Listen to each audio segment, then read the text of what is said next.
Morning students. Today we will talk about Convention on Biological Diversity, that is CBD.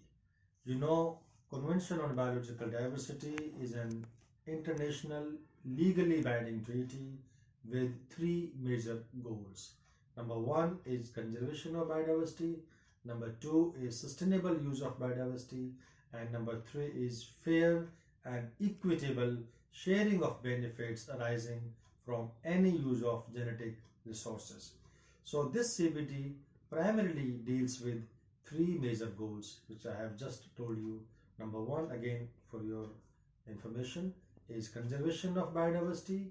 Second goal is sustainable use of biodiversity. Third is fair and equitable sharing of benefits arising from use of genetic resources. So just like our constitution has its preamble, similarly the preamble of Convention on Biological Diversity, it states that conservation of biological diversity is a common concern of humankind and are determined to conserve and sustainable use of biological diversity for the benefit of present and future generations. So what does it say? This simply stresses that the conservation of biological diversity is a common concern of humanity or humankind, but recognizes that nations have sovereign rights over their own biological resources and will need to address the overriding priorities of economic and social development and eradication of poverty. So, major innovation of CBD is its recognition that all type of knowledge system are relevant to its objective. For the first time, an international legal instrument came into force. This convention actually recognizes the importance of traditional knowledge. This multilateral treaty was opened for signature at Earth Summit in 1992 at Rio de Janeiro, Brazil on 5th June 1992 and came into force on 29th December 1993. So now let's talk about Conference of Parties, that is COP. This is the ultimate authority of all governments that have ratified this treaty, and this meets every 2 years to review the progress, set certain priorities and commit to work plans. And this is the highest governing body, as I have told you. And during this meet they also adopt resolutions and other formal decisions to help guide resource management in signatory countries. At CBD COP 10, that was held in Nagoya, Japan, the signatory countries adopted a strategic plan for biodiversity conservation 2011 to 2020, and that included the HE biodiversity targets. HE targets 14 and 15 in particular. They call for restoring and safeguarding ecosystems that provide essential services and restoring a minimum of 15% degraded ecosystems by 2020. The president of COP is the most important position at the Conference of Parties. This position is usually held by the environment minister of the host country. So before moving further, let us have some discussion regarding the history, how this CBD came into existence. The origins of this modern attempt to manage global biodiversity that can be traced back to United Nations Conference on Human Environment held in Stockholm in 1972. That explicitly they identified biodiversity conservation as a priority area. In 1973, then action plan was introduced for developing the programs and priorities were adopted at the first session of UNEP, and there they identified three important things. Key themes were there. One was conservation of nature, wildlife, and genetic resources as the priority areas. Seeds were sown in 1972, then 73, then in 1980. Another very important landmark. It was becoming clear, apparent at this time that traditional conservation methods alone would not be sufficient to arrest the decline of biological diversity, and new approaches have to be developed or would be needed to address collective features to manage human environment. So, Declaration of World Conservation Strategy was formulated in 1980s. Then in 1983, establishment of apical, establishment of special independent commission to report on environment development issues, including strategies for sustainable development, was decided. And then in 1987, the real landmark in the history of biodiversity conservation or sustainable development was World Commission report came in 1987, which we call Our Common Future.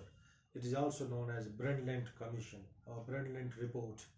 So this report probably was there when the talk of sustainable development came into existence, and the countries all over the world, they came on a common platform and to talk about the issues pertaining to biodiversity conservation and sustainable development. In the 1992, another landmark feature, in 1992, Earth Summit was created as a response for member states to cooperate together internationally on the developmental issues due to issues related to sustainability being too big for individual members to handle. So, Earth Summit was held as a platform for other countries to come together and have a collaborative nature or agreements, and that was very, very important Earth Summit. And two important subsidiary agreements of CBD came into effect. That was one was Cartagena Protocol, another was Nagoya Protocol. Cartagena Protocol, that was held in Montreal, Canada. This was on biosafety.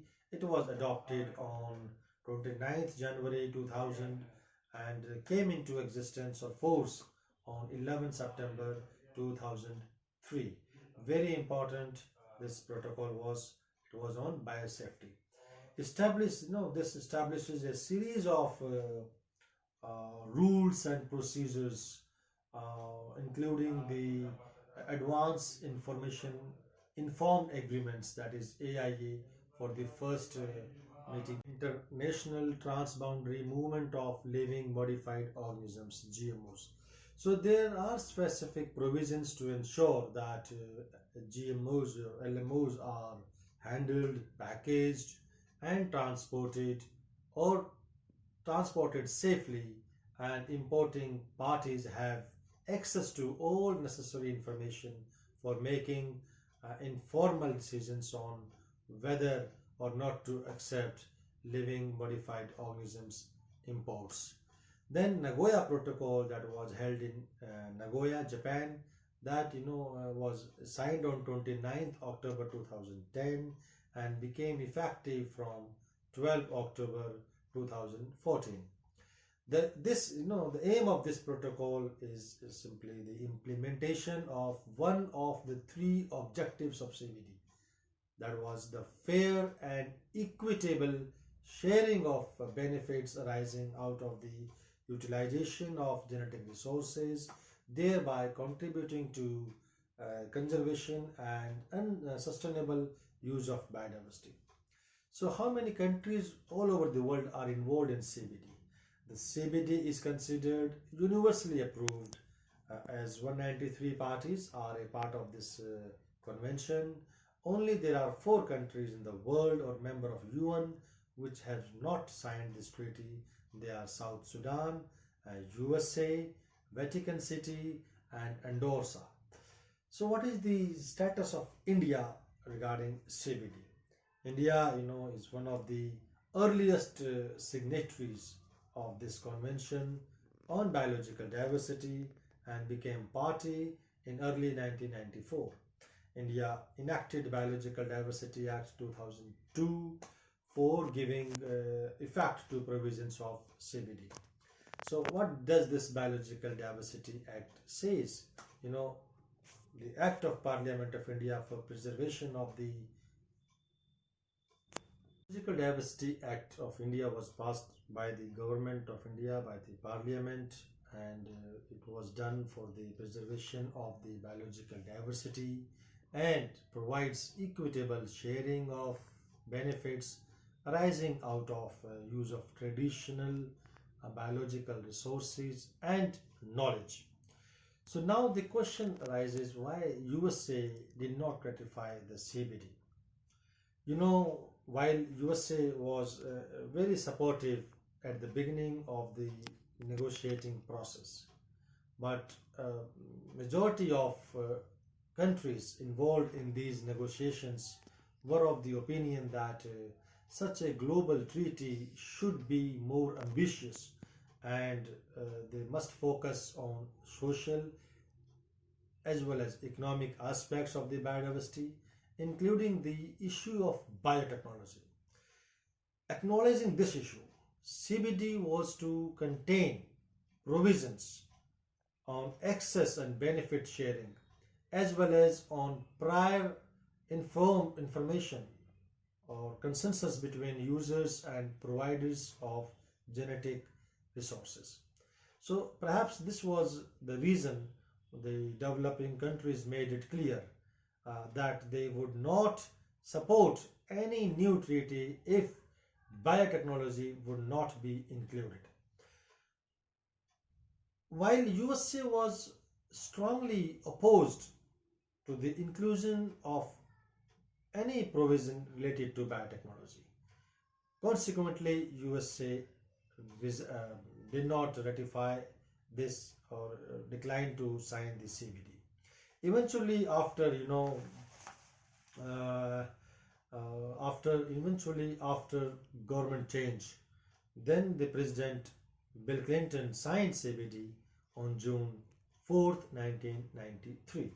However, in the USA, all international treaties need to be ratified by two-third majority of the Senate, and Senate, indicated that they will not yield to international pressure, or they will not support the ratification of CBD.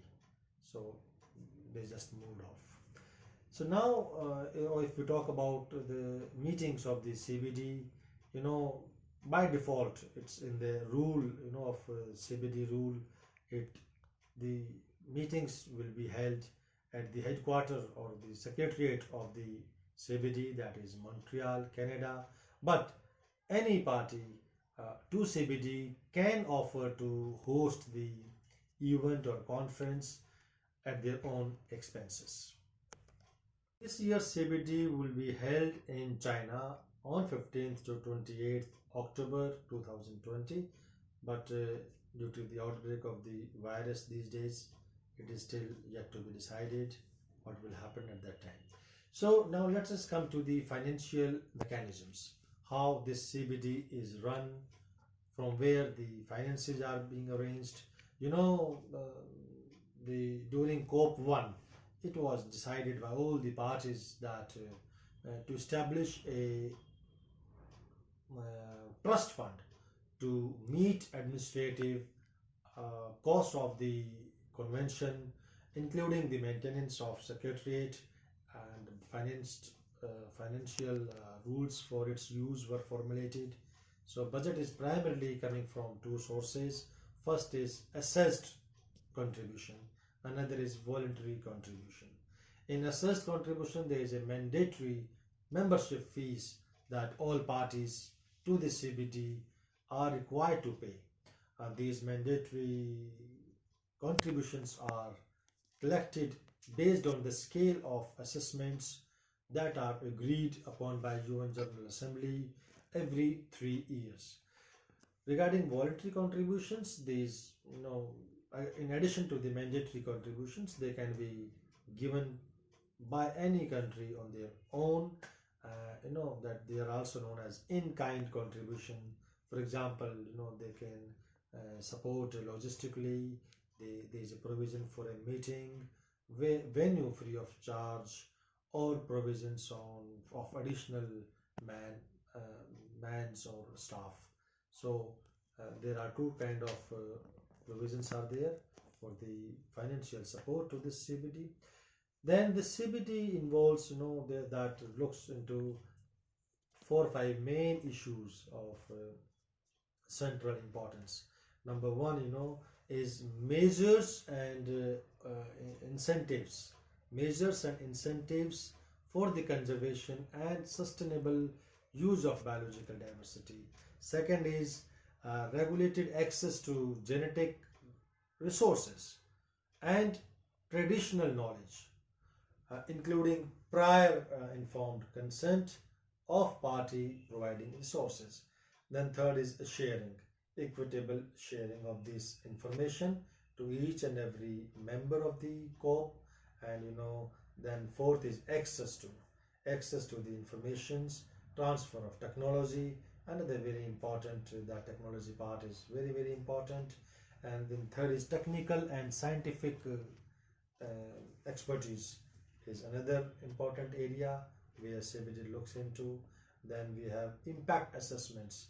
CBD also looks into impact assessments, whatever they circulate to the countries, their scientific technologies, then what impact they have got into those respective countries, that is impact assessments, or impacts of any adverse climatic factors, they all come into this.